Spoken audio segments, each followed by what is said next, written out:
Taplus, tahap pendidikan lulusan ujian sekolah. Bagaimana bisa memanfaatkan semuanya dalam jenjang dan karir serta masa depan. Kalau ternyata pemimpin kita punya prinsip yang hipokrit, tidak jelas, tidak konkret gitu loh. Bagaimana mereka bisa menyelesaikan masalah ruang terbuka hijau, memanfaatkan skill dan individu seorang, kalau keterbatasan kebebasan mereka ya diatur oleh protokol kesehatan.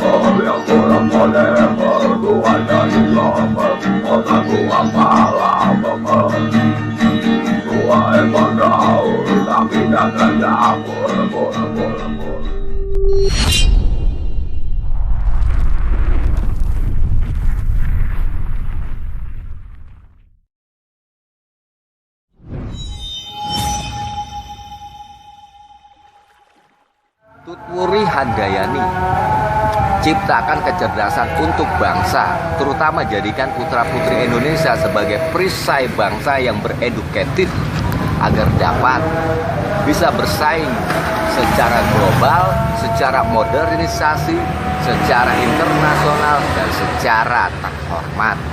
Dengan seperti itu, moral bangsa tidak rusak hanya karena kurangnya educative formality bagi seorang wanita yang hanya mengandalkan kecantikan, mengandalkan body, but not smart.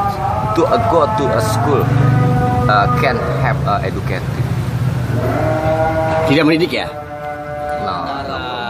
Dia seorang tokoh nasional yang hampir 1.500 wanita Indonesia, bahkan anak-anak bangsa Indonesia dididik secara formil, Dihajar ya Wantara untuk memperkenalkan bagaimana budaya, tradisi, adat istiadat, bahkan bahasa-bahasa internasional seperti bahasa Inggris yang menjadi pemersatu antara Indonesia dengan Inggris. Mereka bisa menilai bagaimana mereka mengenal tokoh-tokoh internasional seperti Darwin, Einstein, Neil Armstrong. Bahkan dia mengenal yang namanya James Watt, seorang pembuat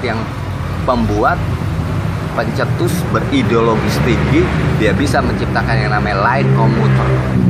Einstein. Oh, Dengan Einstein. 10 jari dia bisa menggunakan komputer tersebut. Ya itu yang gue bilang, kita terlalu ortodok dengan budaya. Kita terlalu terisolasi oleh keadaan. Berarti Sementara pendidikan manusia hanya cuma butuh makan, tidur, nyenyak tanpa diskriminatif. Berarti pendidikan terbelakangkan gitu. Terisolasi. Terisolasi.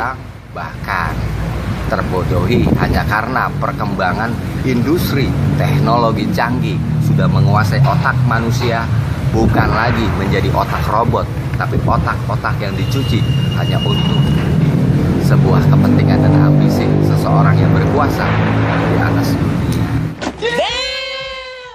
Oh, untuk pamor dan Ya itu legalisasi, intelijensi, pamerisasi maupun arogansi. Dan pendidikan itu penting dong Bang sebenarnya untuk hal-hal zaman sekarang ini Bang. Ya penting karena lapangan pekerjaan di Indonesia yang kategorinya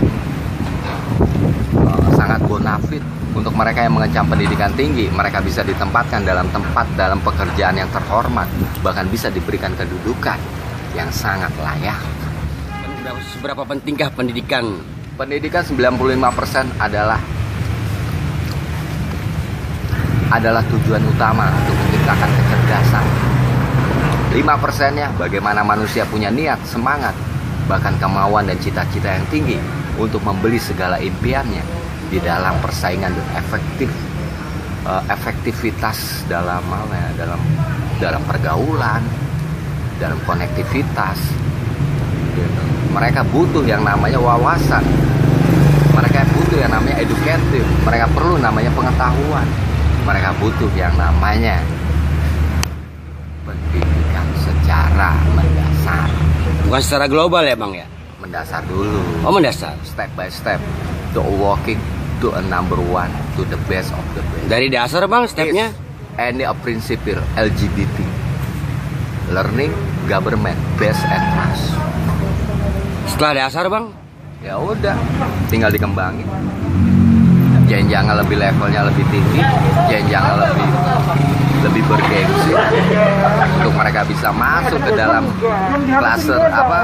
klasifikasi klaster yang mereka semua orang menginginkan sebenarnya.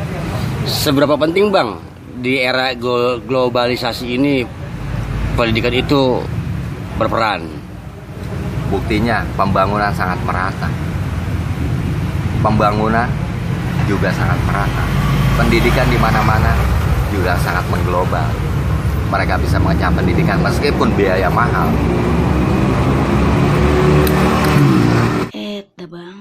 Anak-anak Indonesia diajarin soal prinsip hidup, wawasan pengetahuan.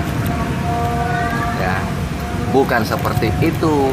Nantinya wanita akan dijajah oleh pendidikan itu sendiri. Mereka akan diperbudak. Mereka akan dijajah. Mereka akan diimperialisme, mereka akan dijioniskan, mereka akan dimasukkan ke dalam klasifikasi orang-orang yang bodoh yang dimanfaatkan oleh kepentingan-kepentingan hipokrit.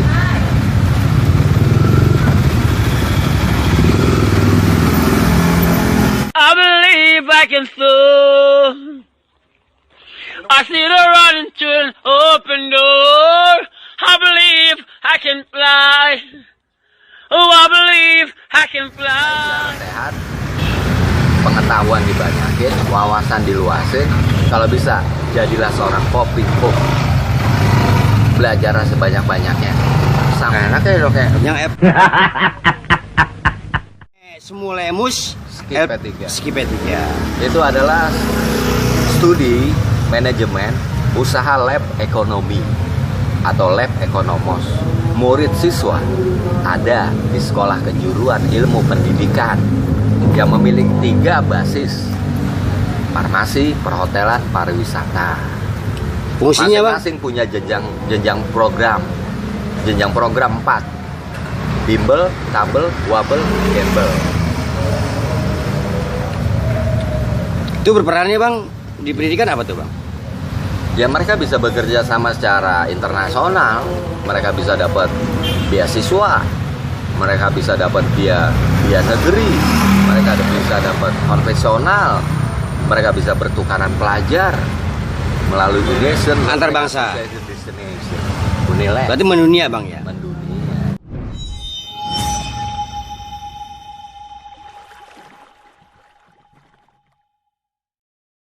Ya Unilab itu sebuah edukasi, formalisasi, sebuah pembelajaran dari siswa-siswa yang cuman punya 2 pokok pembelajaran, yaitu tentang ekonomi dan distansi. Ya maksudnya apa gitu loh? Ya masalah bicara PSK tuh pelanggaran sistem keamanan kabinet, kerja kabinet gitu. Kita jangan sampai melanggar gitu. Ini Dan segala kita krisis ini loh, kita segala perintah dan sunah-sunahnya harus kita kerjakan. krisis kedaulatan semua sektor.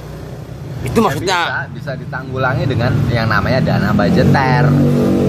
Budgeter apa? Bantuan-bantuan yang disebut dengan kita punya hubungan diplomatik, kita punya hubungan diplomatis, kita punya hubungan yang sangat diplomatis, kita punya hubungan yang sangat formalitis gitu loh.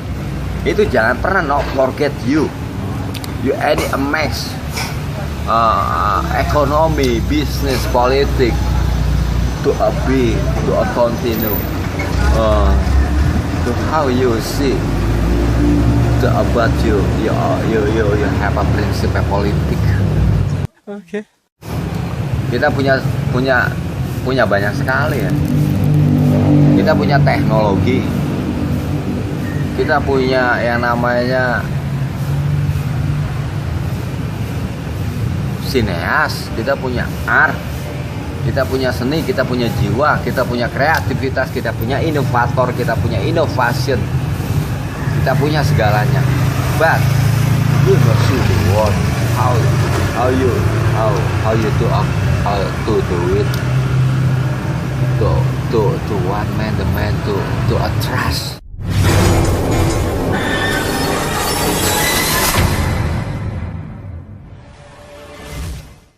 Ya karena bullshit banget sih orang punya budgeter, punya KTP LC, punya bantuan lunak tunjangan gitu.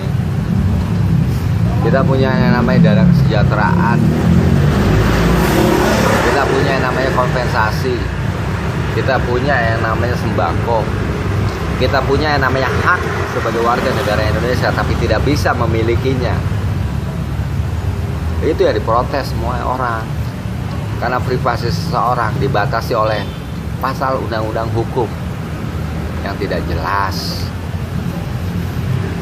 Kebebasan seseorang untuk berkreasi, berinovasi dibatasi hanya dengan harga yang ya dibandingkan negara lain udah bisa bikin planet, tapi negara kita cuma bisa bikin anak. Itu impossible, gue bilang. K+. Gue di penjabarin Tahap pendidikan lulusan ujian sekolah. Bagaimana bisa memanfaatkan semuanya dalam jenjang dan karir serta masa depan. Kalau ternyata pemimpin kita punya prinsip yang hipokrit, tidak jelas, tidak konkret gitu loh. Bagaimana mereka bisa menyelesaikan masalah ruang terbuka hijau, memanfaatkan skill dan individu seseorang, kalau keterbatasan kebebasan mereka ya diatur oleh protokol kesehatan. solusinya? Ya solusinya ya ikuti semua aturannya, meskipun melakukannya mengarah pada tindakan satu, pidana, hukum, undang-undang yang tidak jelas. Masih membutuhkan peran dan figur seorang pemimpin yang adil dan bijaksana Dalam hal karir dan jenjang serta masa depan.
Rambut tua kembang double ikan